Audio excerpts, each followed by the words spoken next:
Well, good afternoon, everyone. And it's quite rare that I do a talky video. So I thought I would. And I apologise, my beard is a little bit dishevelled and I haven't shaved my hair. However, it is the last rest day, so I'm permitted. I wanted to share this subject because it is something close to my heart. And as a guitarist that's played in churches since, 2008, when I went from like a strict church background into what people would know as a charismatic Pentecostal church background, hands in the air, praise and worship style church through my wife. I've seen this pattern repeat itself over those years, and there's a lot of advice for worship leaders from people like Tim Hughes, Matt Redman, to name a few, and they're coming from it from the perspective of a worship leader.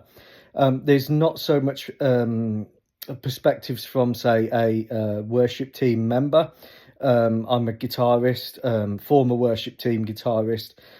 So I thought I'd share this with you because hopefully it will encourage and inspire, and hopefully you won't repeat mistakes that I've seen. Now, obviously, I'm no spring chicken. I'm in my 40s.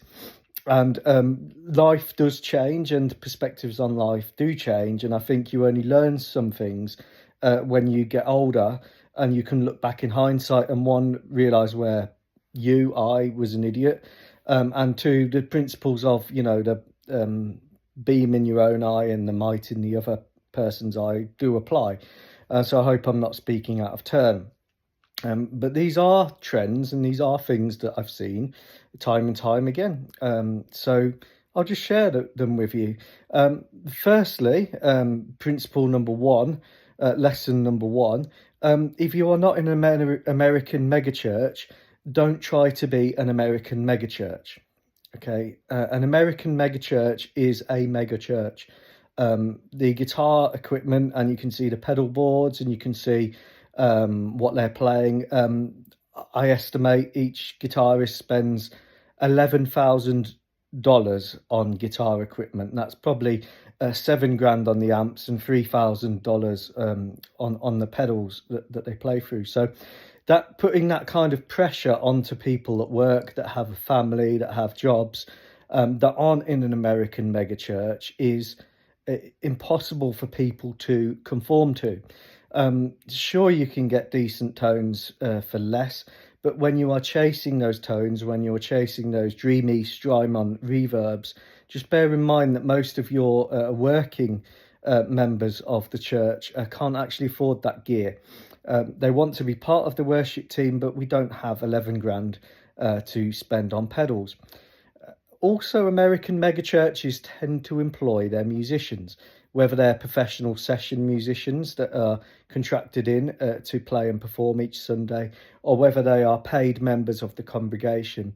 They are a different beast to your typical local church. So trying to have those expectations of being an American megachurch in, say, a local British church where people are volunteering their time is unrealistic. Point number two, if you have an issue with someone in your worship team, or you have a problem that you want to discuss, don't do it by text. Don't do it by WhatsApp. Come and see the person, buy them a coffee at least, because you're employed by the church and they're volunteers, and discuss it like adults.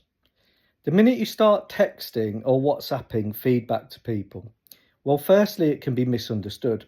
Personally, I am diagnosed with ASD, autism spectrum disorder. I will interpret things literally, and I will have my own reading into things that people may not be aware of. But that applies to neurotypical people as well as neurodiverse people.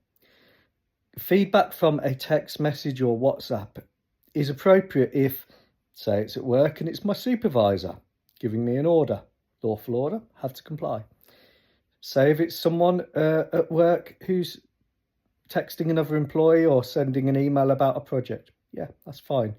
But when you're doing that with volunteers, you can very quickly isolate them, and they can very quickly get the wrong understanding, however nicely worded or whatever the heart is behind it. So point number two, if you've got feedback, at least buy the coffee. And point number 3 is about songs. As a worship leader, you want your songs, you want your worship to be the best that it can be. You want to praise God. You don't want it to be distracting, and you want it to be seeker friendly. And yet time after time after time, you put the songs out the week before. Many people in the worship team, except those that are professional musicians, music teachers, say, musos who play music for their living, don't have the time to learn the songs around looking after young children, taking them horse riding in my instance, picking them up from school, looking after elderly parents, dealing with health conditions and work.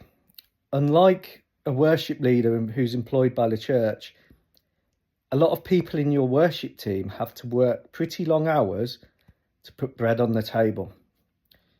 Family, work has to come first, so that more notice you can give of the songs, say 3 weeks, say a month.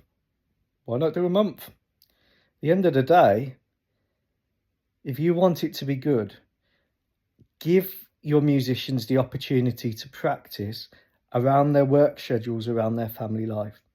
Now, sure, if some people still are turning up after a month's notice of the songs and they haven't learnt them, go back to point 2, buy them a coffee and have that conversation.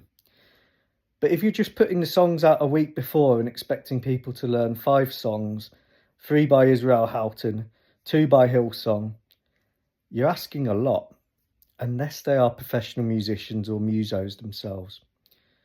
I hope this helps worship leaders. I hope people actually do take on board some of the advice. I've seen churches collapse. I've been in worship groups at churches where literally it's become an elite club of musos. And that isn't really the spirit of churches. The spirit of churches is the local church involving local people bringing their tithes and offering to God as an act of worship to God. It is about God. It's not about looking good. And I hope this helps. Take care. Goodbye.